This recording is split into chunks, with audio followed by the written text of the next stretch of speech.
Te habla el doctor Josué Pichardo, médico cardiólogo internista, desde tu programa Matutino TV en Salud. Quiero mencionarte algunas cosas que pueden ocurrir con los medicamentos que usan los pacientes que sufren de la presión. Los medicamentos antihipertensivos que a veces llevan a suspensiones de los tratamientos por los pacientes. A veces se toman una parte solamente de los medicamentos y justamente eso es porque en ocasiones esos medicamentos tienen algunos efectos secundarios que si logramos identificarlo a tiempo probablemente no haya la necesidad de suspensión o podamos hacer los cambios pertinentes en el momento que puedan ocurrir esos efectos adversos. No hay duda de que la mayoría de los medicamentos tienen efectos adversos, claro está, en un porciento tan pequeño que no impide la utilización de ellos como tratamiento a largo plazo, lo que significa que hay mucho más beneficio que los efectos adversos que ellos puedan producir. Pero sí, y siempre se lo digo eso, incluso a los médicos cardiólogos en formación, que los médicos tenemos que invertir un poquito de tiempo en instruir a nuestro paciente y decirle cuáles son los efectos adversos que tiene el medicamento que le estamos colocando para la presión. ¿Por qué? Porque si el paciente lo conoce e inmediatamente ve que aparece esa alteración, pues va a informarle al médico y va a poder hacer el cambio de manera rápida, de manera objetiva y por lo tanto esos efectos indeseables pues vamos a tratar de quitarlo lo más pronto posible. Por ejemplo, muchísimos de los pacientes que utilizan un grupo farmacológico denominado calcio antagonista.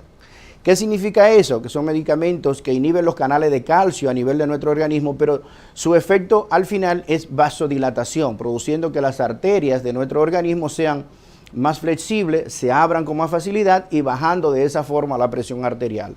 ¿Cuál es la situación? Que entonces a veces vasodilatan tanto que algunos pacientes producen hinchazón en sus piernas, o sea, le hinchan, se le edematizan las piernas. Y esos pacientes de inmediato, bueno, ahora el doctor me puso un medicamento que en vez de ayudarme me está haciendo daño. No es que le está haciendo más daño que bien, es un medicamento antihipertensivo, de hecho, de lo que más fuerza tienen, son los calcio antagonistas y hay algunos grupos poblacionales que si no se le da ese tipo de medicamento, la presión no baja. Entonces, ¿qué es lo que hay que hacer? Como le digo, tener en cuenta de que existen esos efectos adversos e inmediatamente uno se da cuenta que ocurrieron, pues entonces hacer el cambio pertinente.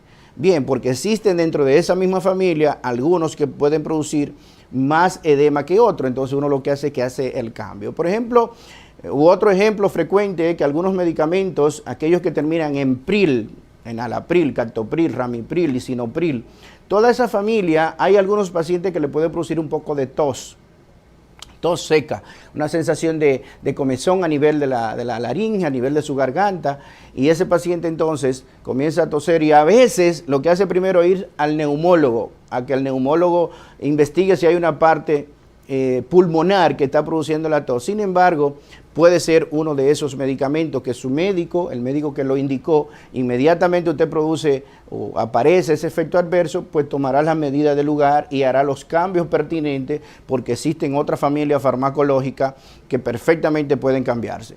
Otro grupo farmacológico utilizado a través de muchísimos años son los beta bloqueantes, a los que los hombres más le tememos. Y la mayoría de mis pacientes masculinos, lo primero que me dicen es, doctor, cuidado con el medicamento que usted me va a poner con los efectos adversos que pudiera producirme en base a la virilidad. Y no hay duda de que sí, que hay algunos fármacos que pueden afectar ligeramente lo que tiene que ver con la potencia sexual.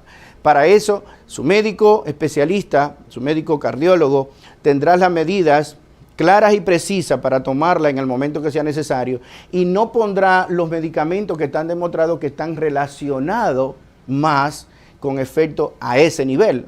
O sea, si usted es hombre y va donde el cardiólogo, ¿qué es lo que el cardiólogo tiene que evaluar primero? Que hay efectos farmacológicos específicos para usted que no son deseables y por lo tanto esos fármacos yo voy a tratar de evitarlo. Eso significa entonces, y ahí volvemos a caer en la parte de la automedicación, que a veces los pacientes comienzan a utilizar el medicamento que usa el vecino, algunos de los pacientes usan incluso el que usa la esposa, si se le sube la presión, sin dejarse evaluar adecuadamente. Entonces ahí es que aparecen con más facilidad los efectos secundarios, los efectos adversos que no queremos de los medicamentos. Por eso le digo, los médicos conocemos perfectamente que existen efectos adversos que existen efectos secundarios, que lo valoramos en cada uno de los pacientes que definimos colocar las diferentes clases farmacológicas, y en el momento de elegir cualquiera de ellos, lo primero que tenemos en cuenta es eso.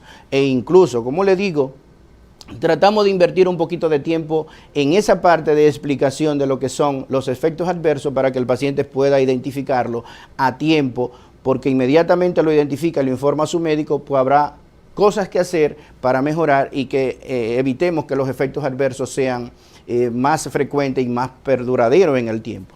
Soy el doctor Josué Pichardo con una cápsula más de salud en tu programa Matutino TV.